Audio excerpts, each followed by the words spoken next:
Сәлем баршаға, менің каналыма қош келдіңіздер. Ең алдымен видеоны қарамастан бұрын каналға подписаться етіп, оң жақтағы колокольчикті басып қоюды ұмытпаңыздар. Яғни менің видеоларымды жіберіп алмас үшін.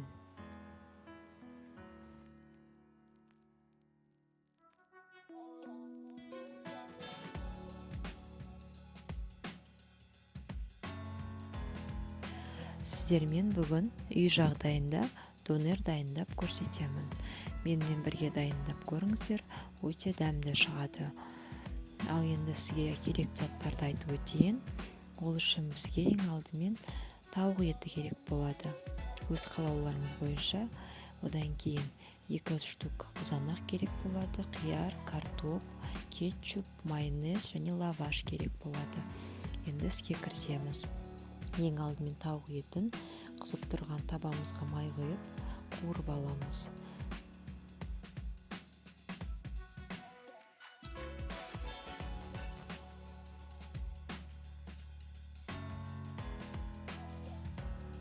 Тауық етімізге тұзымызды және бұрышымызды салып, жай отта қызарғанша қуырып аламыз.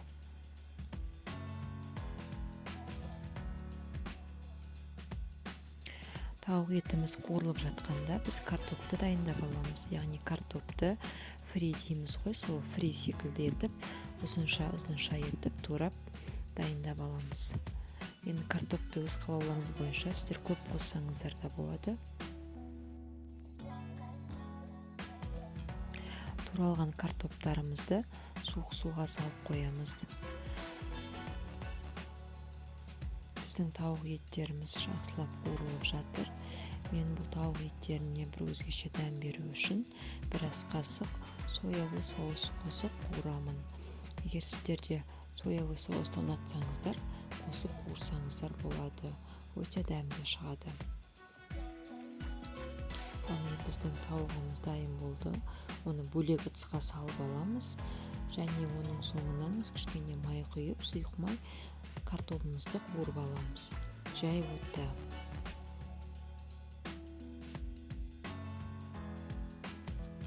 Картопымызға аздап тұз саламыз.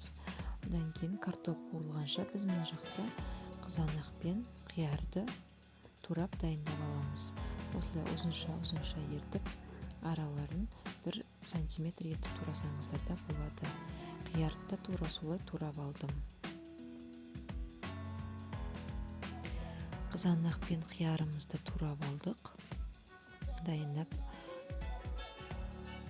Енді кетчуп пен майонезді бірге араластырып аламыз. Сіздер араластырмасаңыздар да болады, бірақ мен араластырғанды жақсы көремін. Екеуін бірге араластырып алдым.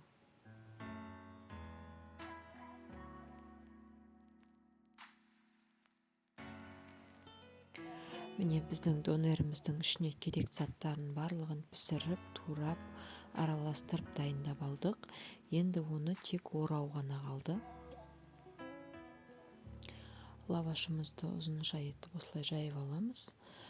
Бірінші слой бізде соус болады, яғни кетчуп пен майонездің араластырылған соусын пакетке құйып, осылай жағып алдым. Ыңғайлы болу үшін.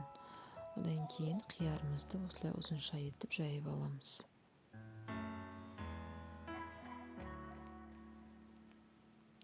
Қиярдан кейін бізде қызанақ болады, яғни помидор саламыз. Осылай. Кім помидорды жақсы көреді, оны көптеу салсаңыздар да болады. Оның жанына қуырылған тауық етін саламыз. Менде балалар жегендіктен тауық етін мен аз ғана салдым. Өйткені балалар етті көп онша жақсы көре бермейді. Тауық етінен кейін бізде картоп болады. Картоп саламыз. Енді үстіне соусымызды, яғни кетчуп пен майонездің соусын құйып, екі жағын осылай бүктейміз лаваштың, жақсылап және ораймыз. Қатты тығыз қылып ораудың да керегі жоқ, өйткені лавашымыз жұқа болғандықтан жыртылып кетуі мүмкін. Лавашымызды осылай жақсылап орап алдық. Енді қызып тұрған табаға ешқандай май құймаймыз, лавашты осылай саламыз. Яғни жай отта болу керек, лаваштың асты қатты күйіп кетпеу керек. крышкасын жауып қақпағын 5 минут қоямыз. 5 минуттан кейін қақпағын ашып келесі жағына аударамыз. Бізде осылай кішкене қатты корочка пайда болу керек, яғни лаваштың ішіндегі жылу керек деген сөз. Крышкасын жауып екінші жағында осылай қыздырып аламыз. Міне біздің үй жағдайындағы донеріміз дайын болды. Өте дәмді шығады. Сіздерге де жасап көруге кеңес беремін. Видеоны соңына дейін қарағандарыңыз үшін рахмет. Лайк басып комментарий қалдыруды ұмытпаңыздар.